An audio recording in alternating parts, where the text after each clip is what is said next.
Hello दोस्तों, इस तरीके से अब उतना ज़्यादा फ्रिक्वेंटली हम लेक्चर अपलोड नहीं कर पाएंगे, तो जो भी एक तरीके से टाइम मिल रहा है उसमें हम लेक्चर अपलोड करने का प्रयास कर रहे हैं। तो आज हम बात करने वाले एबॉर्शन के टॉपिक के बारे में।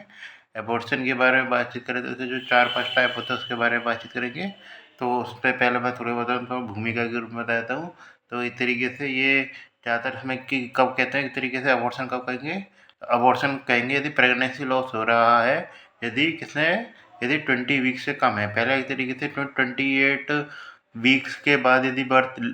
वो क्या कहते हैं लाइफ ख़त्म हो जाती तो स्टिल बर्थ कह देते थे, लेकिन हम 20 वीक के बाद ही बचा लेते हैं। तो इसलिए हम 20 वीक्स का क्राइटेरिया रखते हैं। तो 20 वीक्स के नीचे यदि उस समय यदि बच्चा पैदा हो रहा होगा तो उसे नहीं बचाया जा सकता, संभव नहीं है। इसलिए 20 वीक्स का क्राइटेरिया रखा जाता है कि 20 वीक से कम पे यदि इस तरीके से डिलीवरी हो गया, एक तरीके से 20 वीक्स पे, तो फीटल लॉस होगा, कोई जिंदा तो निकलेगा नहीं 20 वीक्स से कम पे। तो एक तरीके से उसको क्या, हालांकि ऐसा नहीं है कि जिंदा नहीं हो सकता, लेकिन निकलेगा नहीं जिंदा हकीकत में। तो उससे क्या होता है, इस तरीके से उसको क्या कहते हैं, हम अबॉर्शन कहते हैं कि प्रेगनेंसी लॉस हो कब 20 वीक्स से कम पे प्रेगनेंसी लॉस। उससे ऊपर एक तरीके से फिर अलग चीज़ें चली जाती है, फिर स्टिल बर्थ में कई कैटेगरी में आ जाता है। तो हकीकत में 20 वीक्स से कम हो या फिर इस तरीके वजन 500 ग्राम से भी कम हो, 500 ग्राम लगा लीजिए, कितना छोटा सा बच्चा होगा, हकीकत में क्या ही होगा, क्या बचेगा, क्या ही जिएगा। तो ये होता है इस तरीके से। इसके तरीके से अगर 2-4 टाइप के हो सकते हैं बता दो, तो एक तरीके से एक होता है जो नॉर्मल स्पॉन्टेनियस अबॉर्शन में बात करते हैं, इस तरीके से मतलब मेन जो होती थी एक तरीके से, जिसमें एक तरीके से स्पॉन्टेनियस अबॉर्शन होता है इस तरीके से मेन, उसमें क्या हम बात करते हैं इस तरीके से इन जो इस तरीके से उसमें आता है हमारे, तो थ्रेटन्ड अबॉर्शन, एक होता है इनविटेबल अबॉर्शन, एक होता है इनकम्प्लीट अबॉर्शन, और एक होता है हमारा कंप्लीट अबॉर्शन। एक मिस्ड अबॉर्शन भी आता है, लेकिन उसकी थोड़ी सी अलग कैटेगरी रहती है। तो ये 5 प्रकार के अबॉर्शन याद रख सकते हैं: threatened abortion, inevitable abortion, incomplete abortion, complete abortion. ये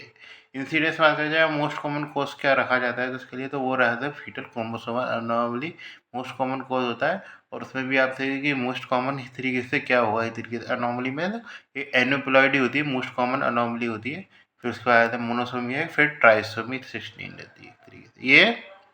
मोस्ट कॉमन रिस्क फैक्टर क्या रहेगा, तो इंक्रीज जितनी ज़्यादा एज इंक्रीज होगी उतना ज़्यादा इस तरीके से अबॉर्शन का रिस्क फैक्टर एक तरीके से बढ़ता जाएगा। हिस्ट्री में एक तरीके से कि फिर कोई भी जैसे कि एंडोक्राइनल डिसऑर्डर है, जैसे डायबिटीज मेलाइटस हुआ उसको, हाँ, या थायराइड है एक तरीके से, वो हकीकत में उसमें एक तरीके से संभावना ज़्यादा रहती है हकीकत में किसकी, ये स्पॉन्टेनियस अबॉर्शन होने की। ये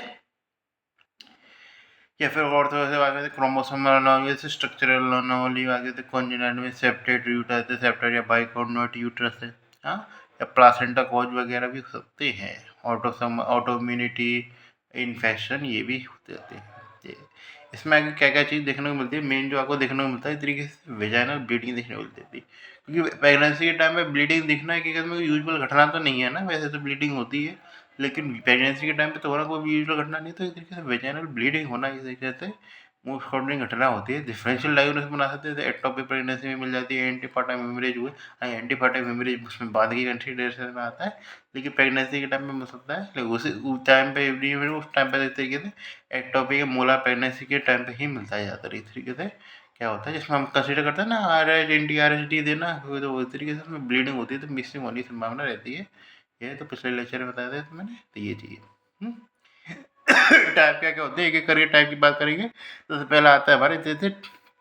थ्रेटन्ड अबॉर्शन। थ्रेटन्ड अबॉर्शन का मतलब क्या होता है, इस तरीके से इसमें बस खाली ब्लीडिंग हो रही है। पेन के नाम पे बात करें तो कोई पेन नहीं हुआ, कोई मतलब ब्लीडिंग हुई तो बिल्कुल एकदम माइल्ड लेवल की ब्लीडिंग हुई।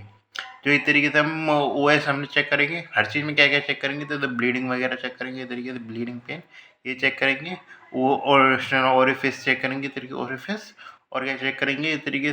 से जो पीरियड ऑफ डिस्टेंस से फंडल हाइट है वो चेक करेंगे, इस तरीके से वो कितने तक जा रही है हकीकत में उसको चेक करेंगे।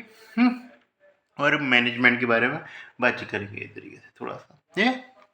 तो उसमें क्या है, एक तरीके से क्या हो रहा है कि एमेनोरिया तो है ही है, जब एमेनोरिया तो मिलेगा इसको प्रेगनेंसी है, लेकिन उसके अंदर थोड़ी बहुत ब्लीडिंग भी हुई। ब्लीडिंग थी वो ज़्यादा नहीं थी, माइल्ड ब्लीडिंग थी, और कोई भी पेन नहीं हुआ। वाइटल्स की बात करें, जो वाइटल्स भी कहते हैं, वाइटल्स जो थे वो उसके स्टेबल थी, यानी कि कोई तरीके से खास डिस्टर्बेंस नहीं आता, OS था वो क्लोज था। तो उसमें आपको क्या डायग्नोस मिलेगा, थ्रेटन्ड अबॉर्शन का डायग्नोस मिलेगा, जिसमें खाली होगी ब्लीडिंग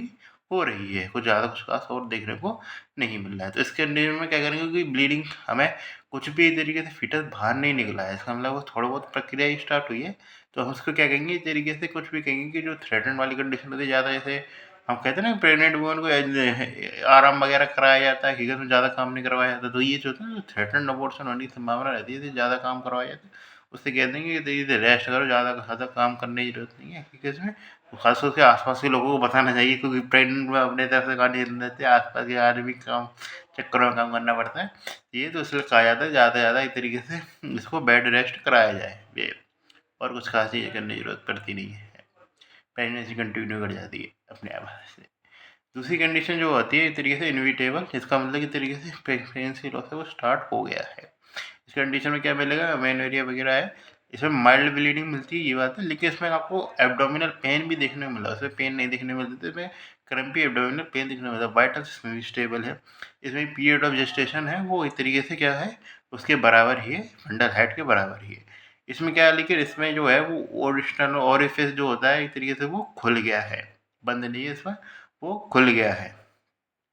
और उसके कारण क्या, उस पे खुलने के बाद क्या बनेगा, उस पे कुछ बनेगा, तो खुलने के बाद आपको बल्ज देखने को मिल रहा है, इस तरीके से फीटस का कुछ भी पार्ट बाहर नहीं आया, जिसके कारण आपको पता है जो पीरियड और सिस्टम फंडालाइट बराबर है, इधर कुछ पार्ट नहीं आ रहा, बस इस तरीके से मेम्ब्रेन का जो होता है ना, इस तरीके एमनियोटिक फ्लूइड बस खाली बल्ज बन गया है और कुछ नहीं हुआ है। ये इसमें क्या करेंगे, अब खाली इवैक्यूएट करना पड़ेगा आपको इस तरीके से, तो इवैक्यूएट कर देंगे, किसमें मिसोप्रोस्टॉल देके इस तरीके से इवैक्यूएट कर देंगे सर्वाइकल रैपनिंग करके, और इवैक्यूएट कर दिया जाता है इसका, इसको ये इवैक्यूएट किया जाता है एक तरीके से जो फीटस को। ये किस प्रकार प्रोसीजर हुआ अपने हिसाब से। तीसरी कंडीशन जो आती है वो इनकम्प्लीट अबॉर्शन होती है। इसमें क्या होता है, इस तरीके से क्रम्पी एब्डोमिनल पेन होता है, इसमें क्या देखने को मिलता है आपको, जो ब्लीडिंग होती है वो बहुत ही ज़्यादा होती है, इतनी ज़्यादा भी होती है कि 3 या 4 जो पैड होते हैं वो हकीकत में उसको भर भर के ब्लीडिंग हुई है, कि बहुत ज़्यादा इस तरीके से ब्लीडिंग हो रही है ये। और क्या कहते हैं, इस तरीके से एब्डोमिनल एग्जामिनेशन करेंगे तो एब्डोमिनल सॉफ्ट दिखने को मिलेगा, ज़्यादा जो कंटेंट है वो बाहर निकल गया है, बाहर निकल गया, उसके कारण क्या हो गया, इस तरीके से जो है वो जो fundal height of period of gestation की तुलना में कम है, तो जिसके कारण क्या डेवलप हुआ हकीकत में, जो फंडल है, लेकिन क्या है कि हकीकत में सारी चीज़ें जो है कंटेंट है वो बाहर नहीं निकला है, अभी भी ब्लीडिंग चली रही है, क्योंकि यदि मान लीजिए कंटेंट यदि आधा अटक जाता है तो ब्लीडिंग होती है वजह, तो जिसके कारण क्या हो रहा है, इसका जो आपको फाइंडर मिल रहा है वाइटल्स मान लीजिए अनस्टेबल मिल रहे हैं, इस तरीके से एक्सट्रीमली पेल है, शॉक वाली कंडीशन में आ चुकी है, जो है पल्स रेट बहुत ज़्यादा हारी आ रही है, बीपी बहुत कम आ रहा है, हाँ, तो ये इस तरीके से जा रही है हमारे किसमें, इनकम्प्लीट अबॉर्शन में। तो इसमें इस तरीके से फिर फ़ौरन इस तरीके से मैनेजमेंट करना पड़ेगा, इसमें रिससिटेशन करने की ज़रूरत है इस तरीके से, और इस तरीके से आपको क्या करना पड़ेगा, इस तरीके से रिससिटेशन वाला प्रोसेस तो करना पड़ेगा, और इवैक्यूएट करना पड़ेगा जो भी बचा कुचा कंटेंट है इस तरीके से यूट्रस को, ये इवैक्यूएट करना पड़ेगा इस तरीके से। ये चौथा जो केस मानिए चलिए, उसमें क्या मतलब आपको इस तरीके से, उसमें क्या था, जो है इस तरीके से आपको हिस्ट्री मिलेगी, मतलब जैसे कोई भी उसमें क्या मिलेगा इस तरीके से, जो है उसमें क्या हो गया इस तरीके से कंप्लीट अबॉर्शन में अपने ऊन से इस तरीके से एक्सपल्शन आउट हो गया हकीकत में, जिसमें इस तरीके से ब्लीडिंग थी, पेन रहा, हाँ, लेकिन उसके बाद क्या ब्लीडिंग बंद हो गई, पहले ब्लीडिंग थी लेकिन पेन आया, लेकिन उसके बाद क्या है कि ब्लीडिंग स्टॉप हो गई, मतलब कि कुछ लगातार ब्लीडिंग नहीं मिली, ब्लीडिंग टाइम पे हुई थी थोड़ी बहुत, लेकिन उसके बाद बंद हो गई, मतलब ब्लीडिंग अच्छी खासी हुई, लेकिन अभी वो नहीं है। लेकिन वो उसमें जो हिस्ट्री देगी वो इस तरीके से देगी कि कुछ फ्लैशी था, मार्क्स भी लिख रहा था उसमें, ये नहीं लिखेगी खाली ब्लीडिंग ब्लीडिंग के बारे में, क्योंकि बहुत ज़्यादा सीवियर ब्लीडिंग नहीं होती, ब्लीडिंग तो होती है, लेकिन उसमें हम फ्लैशी मार्क्स सा भी निकल जाता है, उसमें ब्लीडिंग उसी समय हो रही है, तो वो खंडिंग के नाम पे दिमाग में वो रहता है कि ब्लीडिंग ब्लीडिंग ब्लीडिंग, तो ये चीज़, तो इसमें क्या होता है जब वाइटल स्टेबल, क्योंकि तरीके कुछ भी तरीके से रिटेन टिश्यू नहीं है, ये पॉइंट जरूर याद रखना है, स्टेबल वाइटल स्टेबल वाला जो इंटर करता है, बाकी ब्लीडिंग तो इसमें भी अच्छी खासी होती है, ये तरीके से में भी अच्छा खासा कंटेंट निकला है, तो ब्लीडिंग अच्छी खासी हो सकती है, हिस्ट्री आपसे दे सकती है कुछ ना कुछ एक तरीके से, कुछ एक तरीके से जो मान है फ्लैशी मास निकला है, कुछ ना कुछ ऐसा नहीं है खाली खून ही खून निकला है ये। और क्या मिलेगा, जो एक्सटर्नल और फेस है वो क्लोज मिलेगा, तो इस तरीके से जो डिलीवरी करने का नहीं वो बंद हो गया, आधा अधूरा खुला हुआ नहीं है ये, तो इसमें कुछ करने की जरूरत तो कुछ भी नहीं मैं जो यूट्रस निकल गया वो हकीकत में कर निकालोगे थोड़े, जब चीज़ें निकल गई और स्टेबल है वाइटल, तो कुछ भी रिसर्चिटेशन वगैरह को फालतू में तो नहीं करेंगे, ऐसी तरह हॉस्पिटल के पास, तो इसमें कुछ नहीं करेंगे। एक जो चीज़ आती है कंडीशन मिस्ड अबॉर्शन, ये मिस्ड अबॉर्शन को इस कैटेगरी में क्यों नहीं डाली, उसमें एक तरीके से जिंदा बच्चा डिलीवर हो रहा था, हम उसके लिए क्राइटेरिया नहीं होना कि अंदर अंदर मर गया और वही अंदर सेटल हो गया, तो इसलिए इसी बात कहते हैं मिस्ड अबॉर्शन की। मिस्ड अबॉर्शन में क्या होता है कि तरीके से डेड प्रोडक्ट होते हैं, तरीके से मतलब बच्चा होता है वहीं डेड हो गया और वो एक तरीके से जो है अभी भी इनसाइड द यूट्रस है ये। इसमें क्या होता है एक तरीके से वो अभी भी इनसाइड द यूट्रस है। सिम्टम की बात करेंगे ना तो याद रखिए एसिम्प्टोमेटिक होता है, कुछ ब्लीडिंग वगैरह तो होती नहीं है।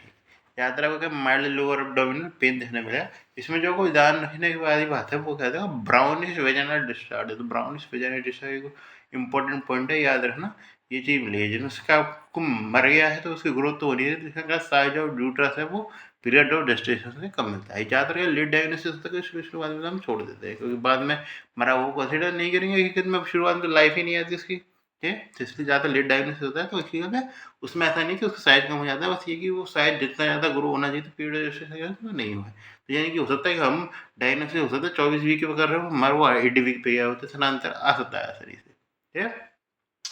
डायग्नोसिस कैसे बनाते हैं, तो हम इस पेरिग्राम में कुछ कंटेंट फंटेंट तो निकल नहीं रहा हकीकत में बाहर, तो इस तरीके से हम बनाते हैं यूएसजी के आधार पर कि बच्चा मरा है, या फिर एक तरीके ज़्यादा छोटा बच्चा है तो हकीकत में, क्योंकि काफ़ी बार होता है ना पीरियड ऑफ जेस्टेशन का ख्याल नहीं हो हकीकत में औरत को, तब भी यदि बच्चा छोटा है तो हम इंतजार करवाते हैं, क्योंकि हम चाहते हैं कि प्रॉपर उस स्टेज में पहुँच जाए जिसमें हम प्रॉपर डायग्नोसिस कर पाएँ कि ये बच्चा मरा हुआ है जी। तो इसमें क्या होता है एक तरीके से इसमें क्या करते हैं एक तरीके से एग्जामिनेशन में, तो उसमें क्या उद्देश्य होता है क्या देखने का, तो इसमें जी सैक देते हैं और एक तरीके से उसकी क्या कहते हैं तरीके से जो मोटाई देते हैं जी सैक की, वो देखते हैं तरीके से 25 मिलीमीटर से ज़्यादा है तरीके से। हाँ, और उसके अंदर कोई भी तरीके से एम्ब्रियो नहीं है। या फिर क्या देते हैं फीटल पोल देखते हैं, जैसे क्राउन हीप लैम्प कितनी है 7 मिलीमीटर से ज़्यादा है और उसमें कोई कार्डियक एक्टिविटी प्रेजेंट नहीं है। तो ये तरीके से डायग्नोसिस बना सकते हैं। कुछ और मानी चलिए जैसे हमने डायग्नोसिस बनाया तो जी सेक की तरफ 25 मिलीमीटर की हेड आ गई, तब क्या होगा, तो कोई उस तरीके से जी सेक में हम कर नहीं देता ना अभी, तो उसमें 2 वीक इंतजार करेंगे, तो यदि 2 वीक यदि वो हकीकत में जिंदा होगा तो 2 वीक के अंदर अंदर उसमें कोई कार्डियक एक्टिविटी तो देखने को मिलेगी। यदि नहीं मिल रही तो बच्चा मर चुका है हकीकत में, ग्रो नहीं कर रहा है, फायदा नहीं है कोई ये हकीकत में। उसके अलावा क्या चीज़ हो सकती है, आपको जी सैक ही देखने को मिला है, उसका कहीं योग सैक भी देखने को मिला है। योग सैक यदि पॉजिटिव है इसका मतलब कि बहुत ही कम है उम्र उसकी, इसलिए क्या करेंगे फिर 11 वीक तक का इंतजार करना पड़ेगा। फिर यदि कार्डियक एक्टिविटी ने उसका ग्रो नहीं हो रहा, वहीं वहीं सेटल हो रखा है, तो उसमें क्या होता है ये तरीके से ये डेढ़ का क्राइटेरिया बन जाता है। 2 तो याद रखने लेकिन तीसरा चौथा याद नहीं रहता, तो इसलिए जरूर याद रखना ये, तो ये क्राइटेरिया बन जाते हैं। केस ज़्यादातर देखेगा वो तो उसमें टीवीएस की रिपोर्ट जरूर देखा, उसमें मिस्ड अबॉर्शन वाली फाइंडिंग आई, तो उसमें मैनेजमेंट के नाम पे क्या करेंगे एक तरीके से हम क्या करेंगे, तो सर्जिकल मेथड से एक तरीके से अबॉर्शन कराते हैं, मेडिकल मेथड ऑफ अबॉर्शन करेंगे, मेडिकल उसको अगला लेक्चर होगा उसमें पढ़ाएंगे। तो इस तरीके से तो उससे एक तरीके से अबॉर्शन करा दीजिए, मेडिकल में एक तरीके मीजोपोस्टल या मिफीपोस्टल वाला उससे कर दीजिए, या फिर सर्जिकल मेथड जो होता है इस तरीके से जब बात करेंगे इसकी, तो उसमें एक तरह से आप अबॉर्शन करा सकते हैं। एक अबॉर्शन कराने पे बच्चा मर गया तो प्रेगनेंसी इतना कंटिन्यू करेंगे ये है, तो ऐसी बड़ी बात है। तो इस प्रकार हमारा ये टॉपिक था, छोटा सा टॉपिक था, खत्म करेंगे। एमटीबी का एक तरीके से इंपॉर्टेंट टॉपिक, हालांकि वो छोटा है ज़्यादा बड़ा नहीं है, लेकिन इंपॉर्टेंट है। कुछ टॉपिक ऐसे होते हैं जो कि साइज में बड़े नहीं होते लेकिन वैसे इंपॉर्टेंस रखते हैं अपने आप में।